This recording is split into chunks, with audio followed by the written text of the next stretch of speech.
As a professional in her field, Analice Sowell is an active member in the American Chemical Society and serves on its National Committee for Community Outreach Activities and High School Chemistry, where she was named the 2014 Local Section Outreach Volunteer of the Year. She is currently an honors chemistry teacher and science department chair at Memphis University School. When I was in high school, I knew that I wanted to be a scientist of some type. And I actually applied to CBU, was accepted, and got the highest scholarship that they offered. But like most kids at the time, even of today, it wasn't quite enough money. So I accepted a full scholarship to a school in Mississippi and went there for 1 semester. And once I was there, I realized how easy it was. I did not want a repeat of high school. So I ended up calling CBU back and saying, I want to be a chemistry major. I don't like where I am. I should have chosen you from the beginning. Could I please have my scholarship back? And they gave it to me. In January of 1999, I started at Christian Brothers. Everybody says when you go to a small school like CBU, you connect with certain professors. I actually have 3 that I really connected with.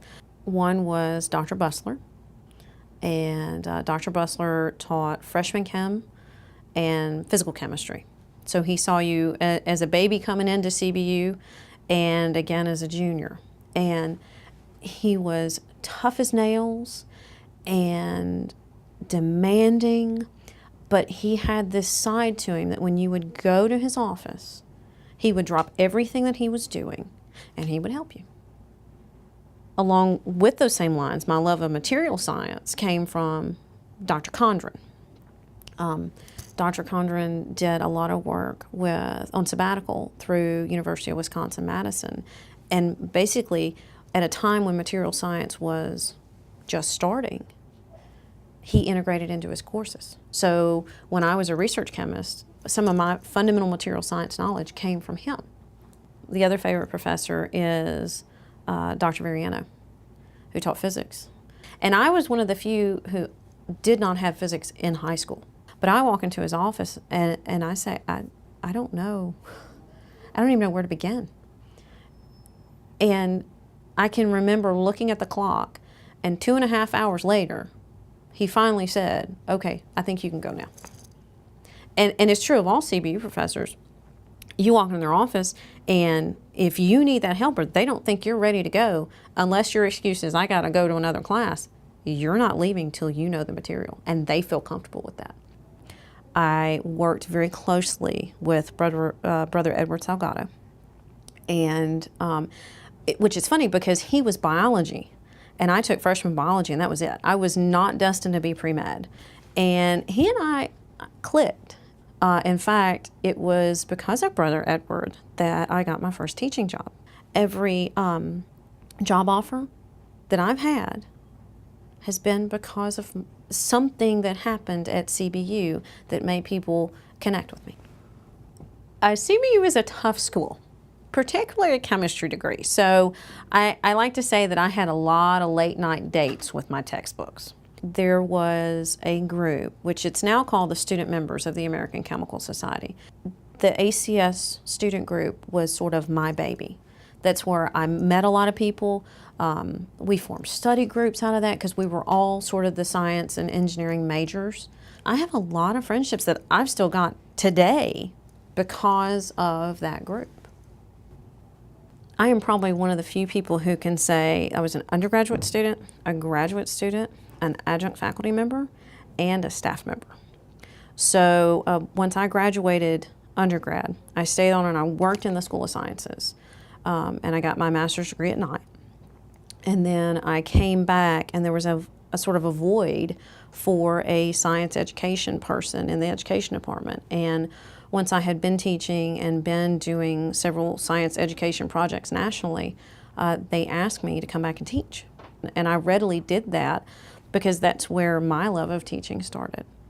For a while, I was on the National Alumni Board, and I thought that was a really good fit at the time because I'm always trying to get the positive news out about CBU. We are the hidden jewel in Memphis. I think one of the things we have to remember is that it is very important for alumni to give back. Time and talent and service is very important. But I don't think a lot of people realize that when the university goes for grants, one of the questions that is asked and one of the data points that is looked at is how much or how active are your alumni in giving.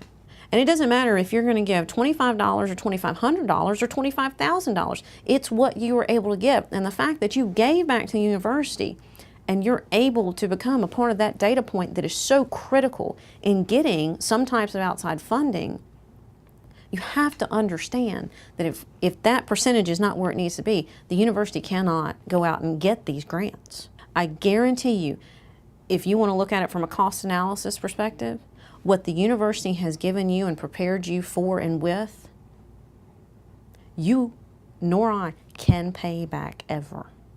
There is no amount of tuition that will allow you to do that. One of the first things that I identify with in being a CBU graduate is a heart of service. I'm in sort of the service industry, and then I walk into a classroom and my job is to give these kids everything I've got. And that's what I was taught at CBU. This year's senior class nominated and chose me for the what is called here the John Nail Outstanding Teacher Award. And it is selected by and voted on by the senior class. But I'm hearing them at graduation call out and list the characteristics that one has to have to win this award. And the thing is, there's so many faculty members at MUS who have these characteristics. After reading all that, they said, she is in her 7th year of teaching. And that immediately narrowed it down. There was 12 of us who came in together in 2007 when I started teaching here. And I thought, oh, it's one of us. Oh, that's great. I was like, wait a minute. Okay, which are the females that came in that year? And that narrowed it down even more. And I'm processing all this while they're reading in her 7th year of teaching and is chair of the science department. And I'm thinking, wait, that's me. And I'm literally frozen in my seat. It was surreal. And it just gave affirmation that maybe I'm supposed to be doing this. If somebody walked in today and said, you're not going to be able to teach anymore, I would cry. But the fact remains that so many people do not appreciate what a good teacher offers in his or her classroom. And I'm looking at this list of alums, and I'm realizing there's not a teacher on here. The number one goal of the faculty is teaching. And we have not had a teacher win this award. And I never really said anything, because I honestly didn't think it was my place. Evidently, there wasn't anybody, a teacher who had been nominated or who was qualified to get it. When I was notified that I had gotten it, I honestly was a little taken aback. I'm thinking, wait a minute, I'm just a teacher. And the key word there is just. I even labeled myself as that.